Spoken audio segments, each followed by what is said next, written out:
நலம் தரும் சமையல் சேனலுக்கு உங்களை அன்புடன் வரவேற்கின்றேன். வாழைத்தண்டில் பக்கோடா பண்ண போகிறோம். எப்படி பண்ணுறதுன்னு பார்க்கலாம். தண்டு வந்து இந்த மாதிரி கட் பண்ணி வச்சுருக்கேன். ஒரு ஃபிங்கர்ஸ் மாதிரி கட் பண்ணியிருக்கேன். ஸோ இது கடலை மாவு இந்த அளவு 1 கப் எடுத்திருக்கேன். ஸோ அரிசி மாவு, அதுக்கப்புறம் உப்பு, இஞ்சி பூண்டு பேஸ்ட்டு, ஒரு 1.5 ஸ்பூன் வந்து காஷ்மீரி சில்லி பவுடர் எடுத்திருக்கேன். ஒரு 1 ஸ்பூன் வந்து இஞ்சி பூண்டு பேஸ்ட்டு, தேவையான அளவு உப்பு எடுத்திருக்கேன். அதே போல் இதில் ஒரு பட்டை, 2 கிராம்பு, தென் அதுக்கப்புறம் வந்து அன்னாசி பூ இருக்கு இல்லையா, இது வந்து ஒரு சின்ன பீஸ் இப்படி எடுத்திருக்கேன். அதுக்கப்புறம் 1 ஸ்பூன் சோம்பு, 1 ஸ்பூன் வந்து மிளகு, 1 ஸ்பூன் சீரகம். இந்த 4ஐயும் வந்து நம்ம வறுத்து வந்து அரைச்சிக்கலாம். மிளகு போட்டுறேன், சீரகம், பெருஞ்சீரகம், சோம்பு, அதாவது அதுக்கப்புறம் ஒரு பட்டை, 2 கிராம்பு, கொஞ்சம் சின்ன துண்டு வந்து அன்னாசிப்பூ வறுத்துக்கலாம்.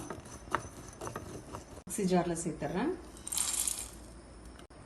இந்த நம்ம அரைச்சிக்கிட்ட மசாலா பொடி இந்த அளவு நமக்கு கிடச்சிருக்கு. ஸோ நம்ம இதெல்லாம் கலந்துடலாம். ஸோ கடலை மாவு,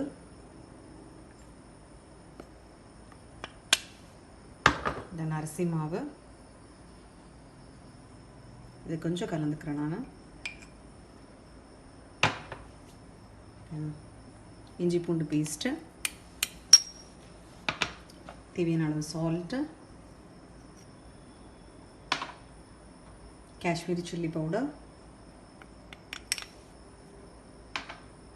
நம்ம அரைச்சி வச்ச இந்த மசாலா பொடி. ஸோ எல்லாத்தையும் மிக்ஸ் பண்ணிவிட்டு நான் கலந்துட்டு காமிக்கிறேன். இந்த அளவுக்கு கட்டியாக நம்ம வந்து கலந்துக்கிடணும். ரொம்ப வாட்டரியாக இருக்க வேண்டாம்.